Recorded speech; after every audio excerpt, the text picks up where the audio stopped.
안녕하세요. 콩이아빠입니다. 이제 곧 수능이 다가오고 있는데요. 제 사촌 동생이 올해 수능을 봅니다. 그래서 그런지 최근에 추석 때 얼굴 표정을 보니까 아주 그늘져 있고 세상의 온갖 고뇌를 혼자 다 떠안고 있는 듯한 그런 표정을 짓고 있더라고요. 그래서 무슨 말을 해주면 도움이 될까 진지하게 생각을 좀 했었습니다.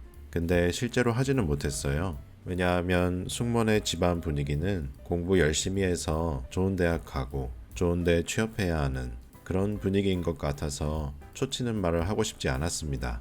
저는 더 구체적인 내용들, 내가 수능 공부를 왜 해야 하는지, 그리고 대학을 가고 졸업하기까지 일어나는 무수한 인생의 고뇌와 상호작용과 내가 할 수 있는 다양한 선택들에 대해서 얘기를 해주고 싶었습니다. 제가 시간이 지나고 나서 보니 이런 얘기를 해주는 멘토가 있었으면 참 좋았겠다 라는 생각이 들기도 했었고요. 근데 그렇다고 굳이 또 표정 썩어 있는 동생한테 가서 이런 얘기를 하는 게 잔소리나 꼰대짓으로 들릴까봐 그냥 유튜브에 불특정 다수에게 이야기하는 걸로 대신하려고 합니다. 저희 부부는 소위 명문대를 나왔어요.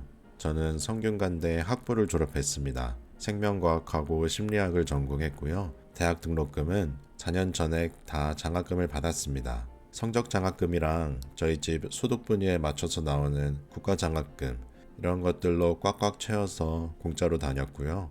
제 아내는 서강대 정치외교학과에 입학해서 심리학과로 전과를 했고 석사까지 졸업했습니다.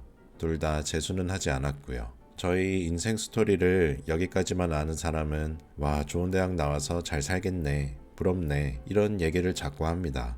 근데 절대 그렇지가 않아요. 통계적으로 좋은 대학에 간 거는 맞는데 그렇다고 최상위권도 아니고요. 졸업장 자체도 내 인생에 큰 영향을 미치지 않는다고 생각합니다. 제 현실과 그리고 주변에서 얘기하는 좋은 대학 나온 사람이라는 평가가 계속 상충할 때마다 저는 스트레스를 많이 받았고 학벌에 대해서 진지한 고민을 하게 되었습니다.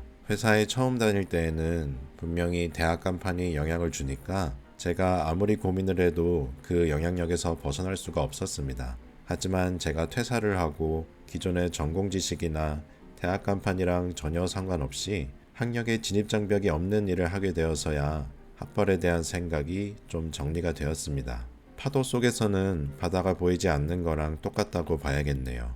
입시 공부를 왜 해야 하는가에 대해서 저는 입시 공부를 그냥 성실함을 측정하고 또 성실함을 가르치기 위함이다 라는 결론을 내렸습니다. 실제로 교육부 장관의 의도랑 같은지는 모르겠지만 어찌됐든 내가 나라에서 정한 교육과정을 얼마나 이탈하지 않고 따라가고 동기들 사이에서 얼만큼 성과를 낼 수 있느냐를 재단했던 거라고 생각해요. 그 과정에서 개인이나 환경의 편차는 있을 거예요.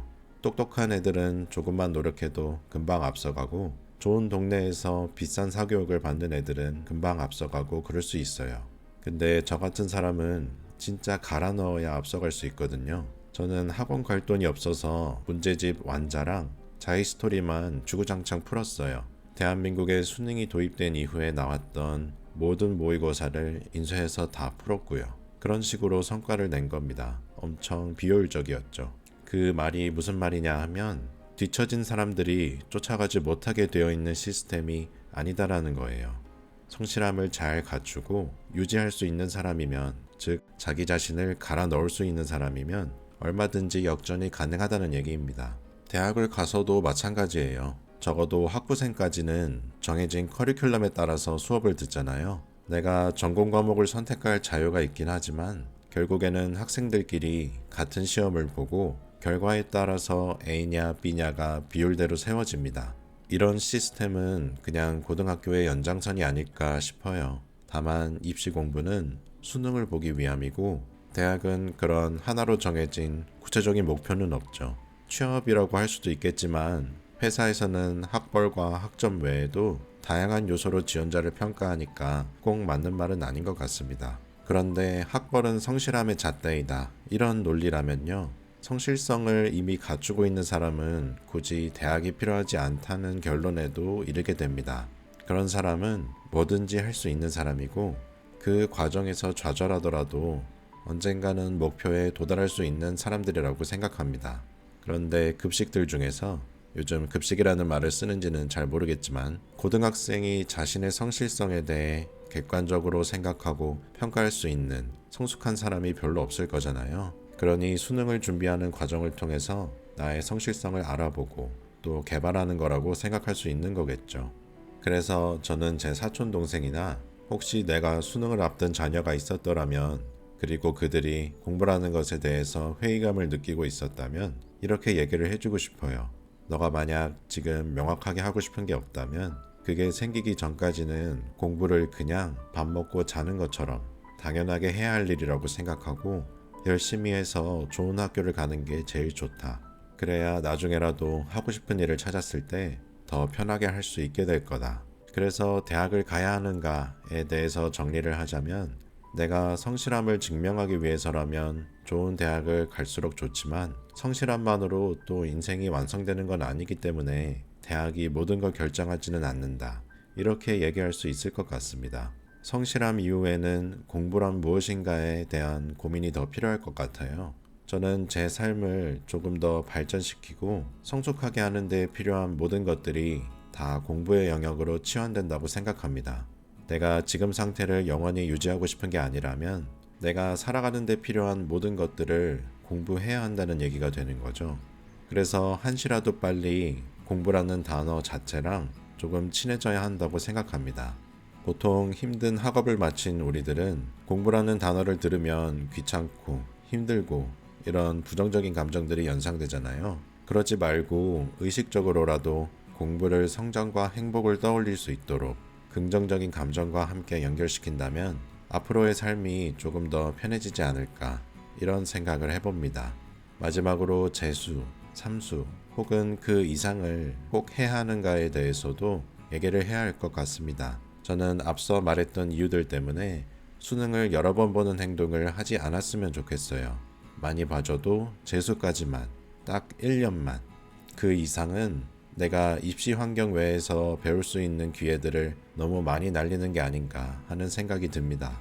만약에 본인이 정말 의사나 변호사가 되고 싶다거나 예체능과 관련된 일처럼 특정 직군의 뜻이 있어서 특정 대학을 가야 한다는 이유라면 조금 다를 수도 있겠지만요. 물론 돈도 돈대로 듭니다. 전부 부모님 돈이잖아요. 인간은 경제력을 갖추기 전까지는 절대적으로 미성숙한 상태로 남을 수밖에 없기 때문에 그 기간을 너무 길게 끌고 가는 것도 좋지 않다고 생각합니다. 취업도 마찬가지라고 생각해요. 대기업 혹은 공기업을 바라보고 취준을 몇 년씩 길게 하는 사람들이 있습니다. 제 주변에도 여럿 있었고요. 물론 각자 나름의 고뇌를 안고 하는 거고 또 결과적으로는 잘 됐지만 저는 차라리 눈높이를 좀 낮춰서 가더라도 이리 치이고 저리 치이는 사회 경험을 먼저 선행하는 게 더 낫지 않았을까라는 생각이 듭니다. 과연 이 얘기를 제 사촌동생한테 해줬으면 진지하게 들었을까요? 사실 저라도 듣지 않았을 것 같아요. 집안 분위기가 어렸을 때 정말 중요하잖아요. 다른 얘기는 잘 안 들립니다. 그러니 다 자기 속도가 있는 걸 뭐 어쩌겠어요.